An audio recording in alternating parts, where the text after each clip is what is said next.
Halo semuanya, perkenalkan nama saya Ferinansyah, NPM saya 182230222, Program Studi Manajemen Logistik di Universitas Logistik dan Bisnis Internasional. Di sini saya akan menjelaskan tentang kompensasi dan benefit yang ditujukan untuk memenuhi nilai mata kuliah, literasi manusia, dan pembentukan karakter. Pernah gak sih kamu mikir kenapa orang betah kerja di suatu tempat padahal kerjanya capek? Nah, bisa jadi jawabannya ada di bagaimana perusahaan memberikan kompensasi dan tunjangan.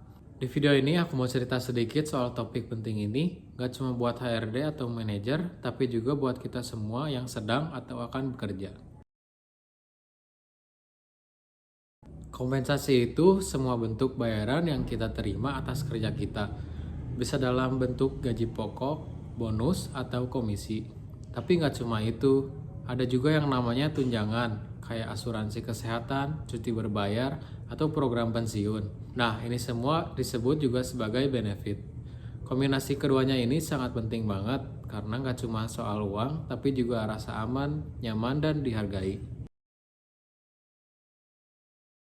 Kompensasi itu ada yang langsung dan ada yang nggak langsung. Kalau yang langsung itu seperti gaji, bonus, komisi, dan lembur. Misalnya kamu kerja lembur buat selesaiin proyek, kamu akan dibayar lebih. Itu merupakan bentuk kompensasi langsung. Kalau yang nggak langsung, bentuknya bisa kayak penghargaan, pelatihan, atau kesempatan naik jabatan. Memang nggak langsung berupa uang, tapi tetap bernilai dan sangat berpengaruh ke motivasi kerja. Nah, tunjangan itu sering dianggap sepele, tapi justru ini yang bikin orang betah. Misalnya, perusahaan kasih asuransi kesehatan. Jadi kalau kita sakit, gak perlu keluar uang yang banyak. Atau ada program kesehatan kayak yoga bareng, seminar gizi, sampai konseling stres. Ada juga tunjangan pensiun seperti 401k yang bikin kita tenang mikirin masa depan. Belum lagi soal cuti tahunan atau cuti sakit. Coba bayangin kerja tanpa cuti, bisa burnout kan?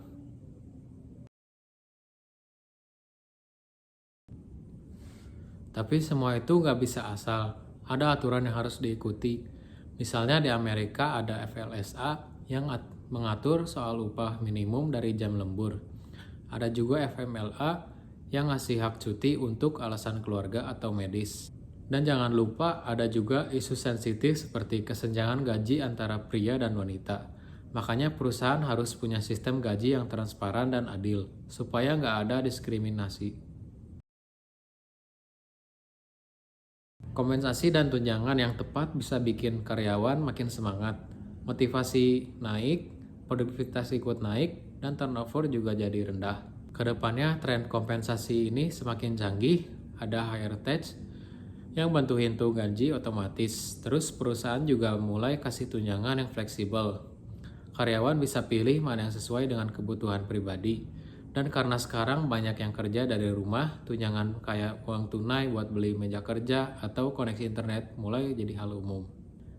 Jadi, kompensasi dan tunjangan bukan cuma soal dapat berapa, tapi soal bagaimana perusahaan menghargai kita sebagai manusia. Kalau perusahaan serius soal ini, pasti karyawan pun akan serius bekerja. Sekian dari saya, semoga penjelasan tadi dapat bermanfaat bagi kita semua. Atas perhatiannya, saya ucapkan terima kasih.